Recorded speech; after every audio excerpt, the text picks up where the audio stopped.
Bonjour, cette petite vidéo de présentation de moi-même et puis de mon activité.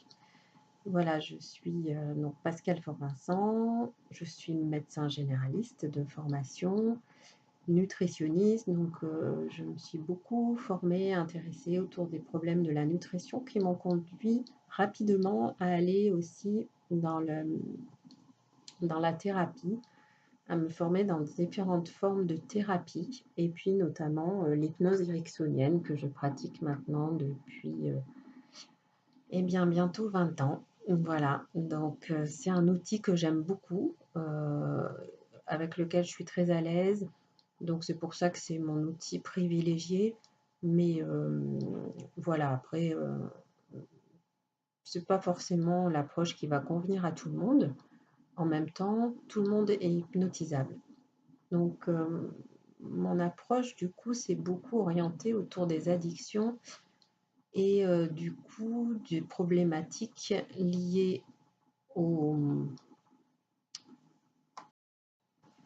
au surpoids notamment, et pour lequel donc j'ai écrit un livre pour vous expliquer mon approche qui s'appelle Perte de poids, le déclic émotionnel, qui a été édité par Guy Trédaniel et les éditions Joseph Lion.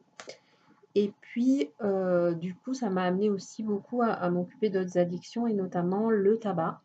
Et pour le tabac, voilà, je viens d'écrire un petit livret avec une séance MP3 qu'on peut faire à la maison.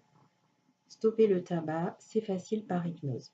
Et effectivement, on est là avec l'hypnose pour faciliter les choses.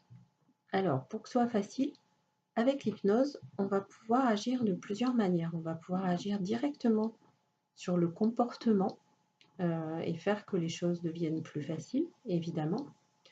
Et puis surtout, on va pouvoir agir sur toutes les émotions qui peuvent bloquer, qui peuvent être responsables euh, de l'entretien, des symptômes, de pourquoi on a toujours besoin d'un doudou, par exemple, pour les addictions. Alors, même si, voilà, c'est peut-être, on va dire 60-70% de mon activité, ces problèmes plus liés aux addictions, un petit peu aussi l'alcool. Mais voilà, je pratique aussi l'hypnose dans de nombreux domaines très variés. En fait, on peut essayer, l'hypnose, à peu près pour tout, hein. En particulier, donc c'est très efficace pour traiter les phobies, le stress en général, le manque de confiance en soi, de se préparer aux examens par exemple, pour, réussir ses examens. Pour les troubles du sommeil, hein, qui sont vraiment un état où il y a comme un état de qui-vive permanent, ou en tout cas comme si faut veiller, on ne peut pas dormir, c'est comme s'il y a un danger qui rôde. Ben, on va pouvoir supprimer cette sensation de danger. Bien sûr qu'il faudra peut-être faire un petit travail pour voir d'où ça peut venir, qu'est-ce qu'on a pu vivre et qui a pu nous mettre dans cet état-là. Mais voilà, l'idée c'est vraiment de pouvoir aller déconnecter voilà, tout ce qui nous bloque et qui nous met dans des symptômes divers et variés. Ensuite, on peut aussi l'utiliser dans n'importe quelle maladie, même les cancers, pour pouvoir d'abord être zen, pour pouvoir vivre au mieux les traitements générés par cette maladie. Pouvoir aussi parfois, en tout cas certaines maladies sont déclenchées par un état émotionnel très important. Et du coup, en travaillant sur l'état émotionnel, en le faisant exprimer, en le libérant, bah, ça permettra aussi d'aider la guérison de la maladie, probablement. Et puis en tout cas, bah, d'être bien. Et ça, c'est essentiel, de pouvoir être le mieux possible dans tous ces domaines-là. Voilà, donc le champ de l'hypnose est extrêmement vaste et intéressant. Bon, l'hypnose est utilisée maintenant aussi par les anesthésistes pour de façon très courante pour faire des anesthésies lors des interventions chirurgicales. Moi, j'ai pas cette demande-là, bien sûr, mais j'ai même aussi peu de demandes au niveau des douleurs chroniques, et cetera, alors qu'effectivement, c'est vraiment aussi très, très intéressant de pouvoir vraiment agir là-dessus. Donc, l'état d'hypnose en tant que tel, c'est un état qui est naturel. Tout le monde est hypnotisable parce que c'est vraiment un état qui est complètement naturel. Qu'on a tous d'ailleurs naturellement, mais qui ne dure pas très longtemps, hein. C'est un bref instant quand on décroche un petit peu, ou par exemple, si on est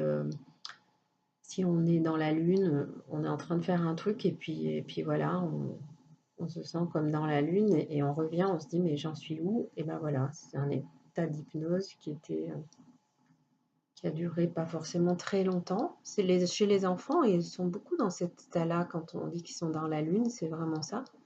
Ils sont vraiment dans cet état de déconnexion en fait. C'est un état de dissociation, c'est un état entre deux. C'est pas du sommeil, le mot a été mal choisi parce que vous n'allez pas dormir en faisant une séance d'hypnose. Et en thérapie, en tout cas moi, ma façon de pratiquer, je trouve que c'est beaucoup plus efficace quand on reste conscient. Et du coup, je ne cherche jamais un état d'hypnose profond. Ça marche mieux en restant conscient. Donc, vous entendez tout ce que je dis, vous gardez toujours le contrôle final. Donc, il ne faut vraiment pas avoir peur de l'état d'hypnose en tant que tel, parce que voilà, vous gardez le contrôle et vous participez à l'expérience en essayant de visualiser les choses, d'imaginer, etc.